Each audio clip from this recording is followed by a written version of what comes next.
बिस्मिल्लाहिर्रहमानिर्रहीम अस्सलामुअलैकुम रहमतुल्लाह। पाकिस्तान की सियासी, मुआशी, अदालती, सफारती महाज़ों के ऊपर जो सूरत हाल है मुसलसल ज़वाल का शिकार हो रही है। और ये ज़वाल शुरू होता है इमरान ख़ान के जाने के बाद। इमरान ख़ान को जब 2022 के अंदर 10 अप्रैल को हटा दिया जाता है, इमरान ख़ान की हुकूमत का धरन तख्ता किया जाता है, उस दिन से लेके आज तक इसके अंदर ठहराव नहीं आया, इसके अंदर बेहतरी नहीं आई, इसके अंदर इम्प्रूवमेंट नहीं आई। और ये जितने महाज हैं, वो चाहे अदालती महाज हो, सियासी हो, मुआशी हो, सफारती हो, वहाँ पर मुसलसल ज़वाल हो रहा है। और अब इस्टेब्लिशमेंट ने भी इतने सारे महाज खोल लिए हैं। देखिए, एक तो हुकूमत वक्त होती है, जिस तरह से आजकल शहबाज शरीफ की गवर्नमेंट है, शहबाज शरीफ की हुकूमत है। जब भी कोई मसला दरपेश होता है, जब भी कोई प्रॉब्लम आती है, जब भी कोई इशू आता है, तो हुकूमत वक्त ख़ुद फ्रंट फुट के ऊपर आती है और आके मामलात को देखती है, उसको हल करती है और जो भी इशू होता है उसको सॉल्व करती है। देखिए, आज पाकिस्तान के अंदर जहाँ पर सियासी, मुआशी, अदालती, सफारती महाज के ऊपर बहुत से चैलेंजेस का सामना है, वहीं पर कुछ ओवरसीज़ पाकिस्तानी जो कि इस वक्त किर्गिस्तान के अंदर मौजूद है, उनको भी मसाइल का सामना है और उनको भी हल करने के लिए हुकूमत ने कोई भी कदम नहीं उठा रही। हुकूमत की जानिब से कोई इक़दाम नहीं किए जा रहे। वो बेचारे लोग वहाँ पर अपनी मदद आपके तहत निकल रहे हैं। जो भी उनके साथ मसला हुआ है, जो भी उनके साथ प्रॉब्लम हुआ है, किस वजह से हुआ है, इसके पीछे रीज़न क्या है, लेकिन अल्टीमेटली वहाँ पर पाकिस्तानियों को तो अब मार पड़ रही है।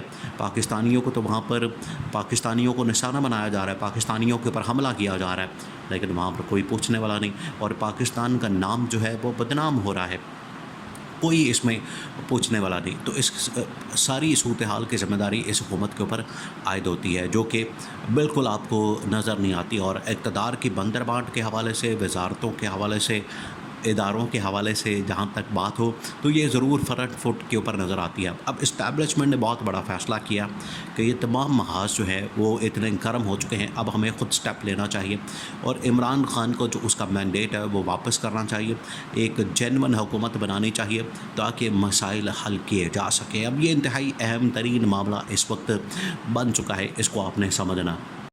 इस्टेब्लिशमेंट की जानिब से फ़ैसला कर लिया गया है कि हमने हर सूरत में इमरान ख़ान के साथ मुज़ाकरात करने हैं, बातचीत करनी है, क्योंकि जो जेन्युइन हुकूमत है वो तो देनी पड़ेगी। जितनी देर तक एक जेन्युइन हुकूमत, जितनी देर तक एक अवामी मैंडेट वाली हुकूमत नहीं आएगी। देखिए, पिछले 4-5 दिन से मुल्क के अंदर क्या तमाशा लगा हुआ है। कभी किर्गिस्तान का मसला खड़ा हो जाता है, कभी यहाँ पर गंदम का बहरान पैदा हो जाता है, कभी यहाँ पर और बड़े मसाइल सियासी, मुआशी, फिर उसके बाद अदालती इदारों के दरमियान टकराव। ये सारे मसाइल तो यहाँ पर इस वक्त आ रहे हैं। और ये हुकूमत जब से आई है, ये 1 रुपया भी इन्वेस्टमेंट का नहीं लेकर आई। उल्टा अब ये जो लोगों ने सोलर पैनल्स लगाना शुरू किए गर्मी की वजह से, उन्होंने अपनी खुद पैसे लगा के, इन्वेस्टमेंट लगा के सब कुछ करना शुरू किया। इन्होंने, हुकूमत ने आके उसके ऊपर भी टैक्स लगा दिया। आप अंदाज़ा करें कि टैक्सों की तो भरमार की हुई है। IMF के साथ मुज़ाकरात इनके हो नहीं रहे, क्योंकि IMF को भी पता है कि यहाँ पर जो सियासी स्टेबिलिटी है वो यहाँ पर है नहीं। तो इनके साथ मुज़ाकरात करके हमने करना क्या है? ना इन्होंने कोई डिमांड पूरी करनी है, ना इन्होंने कोई शर्त पूरी करनी है, ना इन्होंने कोई टैक्स लगाना है, ना अशराफिया के ऊपर टैक्स लगाना है, ना बड़े लोगों के ऊपर। तो गवर्नमेंट तो हर महाज के ऊपर नाकाम नज़र आती है। और जो इस्टेब्लिशमेंट है, इस्टेब्लिशमेंट को अंदाज़ा हो चुका है कि अब अदलिया ने अगर हमारे ऊपर हमला किया। देखें, अदलिया जो है वो पिछले तकरीबन कोई 1-1.5 महीना हो गया है जब से 6 जजेस की जानिब से ख़त लिखा गया है। 6 जजेस ने सुप्रीम कोर्ट ऑफ पाकिस्तान में सुप्रीम जुडिशल काउंसिल को या chief justice of Pakistan justice Qazi Faez Isa को ख़त लिखा है। तब से जो है वो ये एक हमला तस्वुर किया जा रहा है इस्टेब्लिशमेंट के ऊपर, फ़ौज के ऊपर। तो उसके ऊपर हुकूमत ने क्या किया है? शहबाज शरीफ ने वज़ीरों के तो एक पूरी फ़ौज भर्ती की हुई है, उसको भी वज़ीर बना दो, इसको भी वज़ीर बना दो, उसको भी वज़ीर बना दो। तो यहाँ पर वज़ीरों की तो फ़ौज भर्ती की हुई है, लेकिन जब बात आती है किसी को डिफेंड करने की, दिफा करने की, मामले को हल करने की, तो हुकूमत कहीं भी नज़र नहीं आती। अब इस्टेब्लिशमेंट को इस बात की बड़ी फ़िक्र है कि जब हमारे ऊपर हमला होता है तो ये मंजर-ए-आम पर क्यों नहीं आते। देखिए, पिछले दिनों 7 मई को DG ISPR को ख़ुद आना पड़ा मैदान में, इमरान खान से मुतल्लिक़, इंतशारी टोले से मुतल्लिक़, PTI से मुतल्लिक़ उन्होंने आके ख़ुद अल्फाज इस्तेमाल किए, जिसकी वजह से देखिए, एक होती है इस्टेब्लिशमेंट जो कि फेसलेस होती है, यानी कि उसका कोई चेहरा नज़र नहीं आता, लोगों को पता नहीं होता, वो बड़े खुफिया तरीके से काम करते हैं। अगर तो इस तरह से काम किया जाए तो उसमें पता नहीं होता कि कौन क्या कर रहा है, और ये पीछे से बैठ के सारी चीज़ें मैनेज करते हैं। लेकिन जब आप फ्रंट पर आ जाते हैं, मंजर-ए-आम पर आ जाते हैं, ख़ुद आप सामने आ जाते हैं, तो फिर लोगों की नज़रों में जब आप आएंगे तो लोग भी फिर आप हमला करेंगे आपके ऊपर। फिर इनको कभी ट्विटर बंद करना पड़ता है, फिर कभी यूट्यूब, फेसबुक के बंद करने की बात होती है। तो इस तरह के हरबे और हथकंडे इस्तेमाल किए जाते हैं।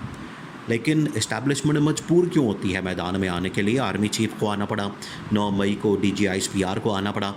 ये क्यों मजबूर होते हैं? मजबूर इसलिए होते हैं कि हुकूमत वक्त जो भी होती है, आज जिस तरह से शहबाज शरीफ की गवर्नमेंट है, वो इनका दफ़ा नहीं करती, वो इनका तहफ़्फ़ुज़ नहीं करती, इनको डिफेंड नहीं करती, और इनके लिए मैदान में आते नहीं, जिसकी वजह से ये मसला पैदा होता है, जिसकी वजह से उनको ख़ुद मैदान में आना पड़ता है। ख़ुद जब आते हैं तो फिर अवाम की जानिब से भी जवाबी हमला किया जाता है। देखिए, इमरान खान के जो फॉलोअर्स हैं पाकिस्तान के अंदर PTI के, वो 4-5 करोड़ तो हैं। वोटर जो है असल में वो 3-3.5 करोड़ है।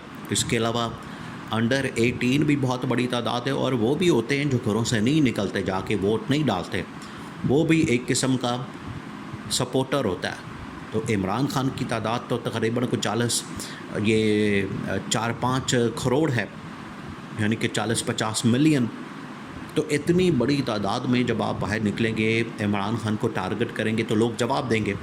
अब इस्टेब्लिशमेंट को पता लग गया है कि इमरान खान का मुकाबला करना बड़ा मुश्किल काम है, क्योंकि अवाम उसके साथ है, और अगर अवामी मैंडेट वाली हुकूमत आती है तो वो हमारा दिफा भी करेगी। क्योंकि इमरान खान ये कहता है कि मैं एंटी इस्टेब्लिशमेंट नहीं हूँ, मैं एंटी फ़ौज नहीं हूँ, मैं फ़ौज भी मेरी है, मुल्क भी मेरा है, मेरा आधा ख़ानदान इस फ़ौज के अंदर है।